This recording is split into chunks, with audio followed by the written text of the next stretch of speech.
Di sebuah desa yang terletak di pinggiran hutan misterius, tinggal seorang pemuda bernama Arka. Ia hidup bersama ibunya yang telah tua dan lemah akibat penyakit yang dideritanya.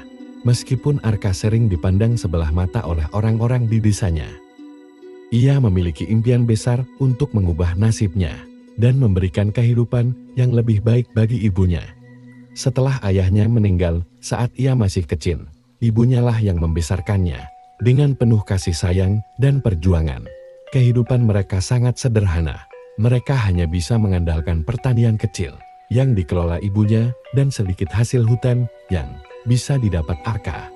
Namun, suatu hari, Arka mendengar cerita tentang harta karun legendaris yang tersembunyi di dalam gua tersembunyi yang berada jauh di dalam hutan. Harta itu terdiri dari emas, permata, dan benda-benda berharga lainnya. Untuk mencapainya, Arka harus melewati berbagai bahaya dan ujian yang menguji keberanian, kecerdasan, dan ketulusan hatinya. Arka yang terinspirasi oleh cerita ini merasa bahwa ini adalah kesempatan untuk mengubah nasibnya dan memberikan kebahagiaan bagi ibunya. Meskipun banyak yang meragukan kemampuannya, Arka memutuskan untuk mencari harta karun tersebut dengan bekal seadanya.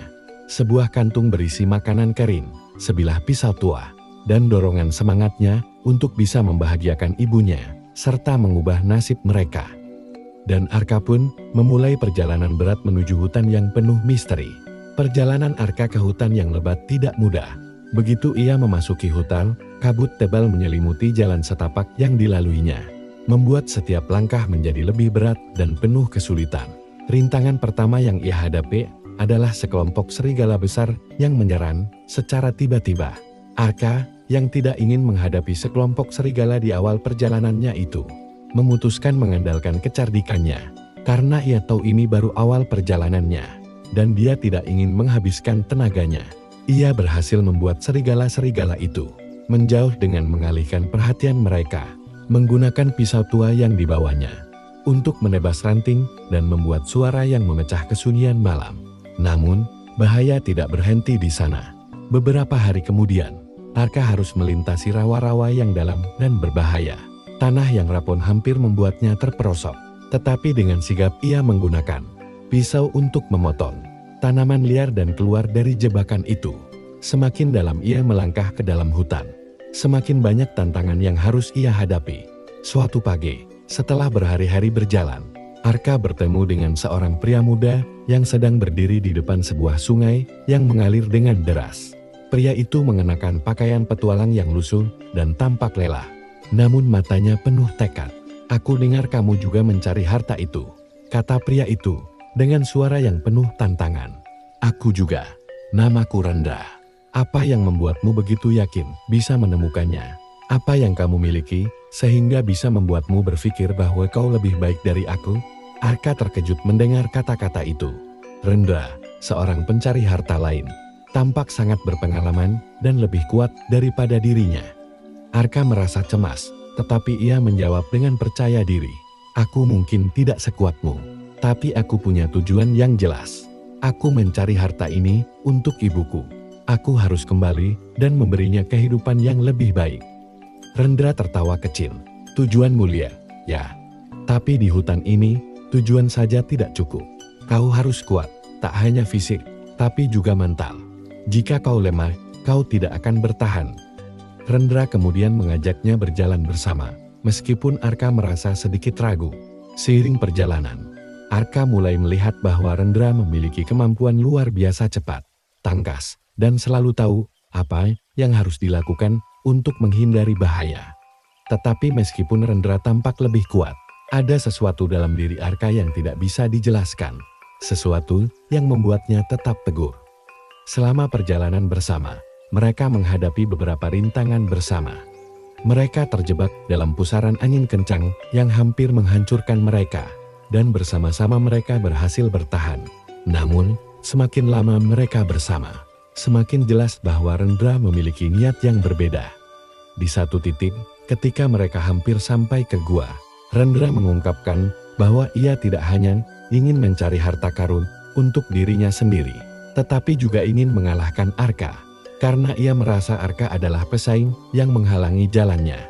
Mungkin kamu punya niat yang mulia, Arka, tapi di dunia ini, tidak ada yang bisa menghalangi jalan orang yang ingin mendapatkan apa yang dia inginkan, kata Rendra dengan suara dingin. Aku akan mengalahkanmu jika itu yang diperlukan. Arka terkejut dan merasa hatinya berdebar. Ia tidak ingin berkelahi, tetapi ia tahu bahwa ia harus bertahan dalam pertempuran yang tegang. Arka menggunakan kecerdasannya untuk menghindari serangan-serangan Rendra, karena ia tidak ingin melukai Rendra, tetapi menggunakan strategi yang memanfaatkan lingkungan sekitar. Akhirnya, Rendra yang kelelahan dan marah menyerah dan berkata, "Aku tak akan berjuang melawanmu lagi. Mungkin ketulusan hatimu lebih besar daripada keinginanku untuk mendapatkan harta itu." Mereka melanjutkan perjalanan bersama, tetapi ketegangan tetap terasa. Akhirnya, setelah menghadapi berbagai bahaya lainnya, Arka sampai di depan gua tersembunyi. Gua itu tampak memancarkan cahaya redup yang memanggilnya untuk masuk. Namun, saat Arka melangkah ke dalam gua, ia mendapati Rendra sudah berada di sana lebih dulu. Dan ia memanggil Arka untuk cepat datang mendekati dirinya. Rendra dengan penuh rasa percaya diri berkata, "Akhirnya kita menemukan harta karun ini, Arka. Dan kita akan menjadi kaya raya." Arka kemudian berjalan mendekati Rendra sambil tersenyum bahagia. Kemudian Arka dan Rendra dihadang oleh seekor ular besar penjaga harta karun itu.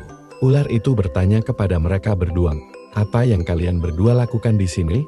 Lalu Arka menjawab, "Aku menginginkan harta karun itu agar hidupku bisa menjadi lebih baik lagi."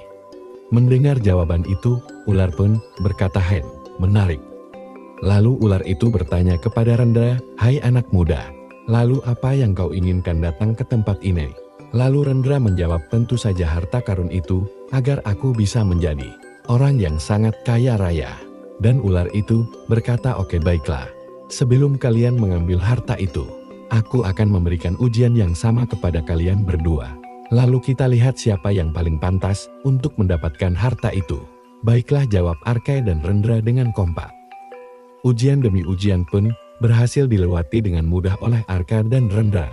Namun satu ujian terakhir tidak bisa diselesaikan oleh Rendra. Hanya Arka yang mampu menyelesaikan ujian terakhir itu. Dikarenakan ujian terakhir adalah kejujuran dan ketulusan hati dari mereka berdua. Jawaban Rendra adalah, ia ingin memiliki semua harta itu untuk dirinya sendiri tanpa memikirkan orang lain. Sifat serakah dan tamak itulah yang membuat Rendra gagal dalam ujian terakhir. Berbeda dengan Arka.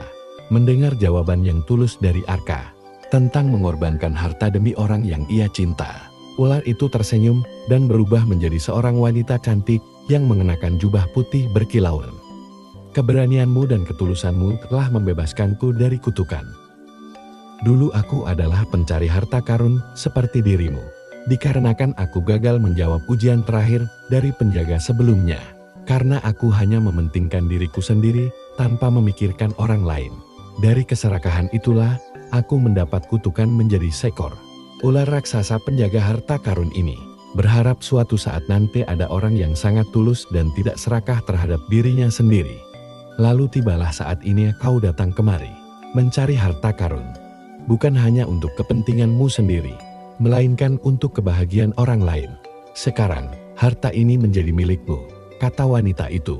Dengan hati penuh rasa syukur, Arka membawa sebagian harta itu pulang ke desanya, kembali kepada ibunya yang telah menunggu. Bersama wanita itu, yang kini menjadi pendampingnya, kini mereka menggunakan harta itu untuk membantu orang-orang yang membutuhkan dan membangun kehidupan yang lebih baik.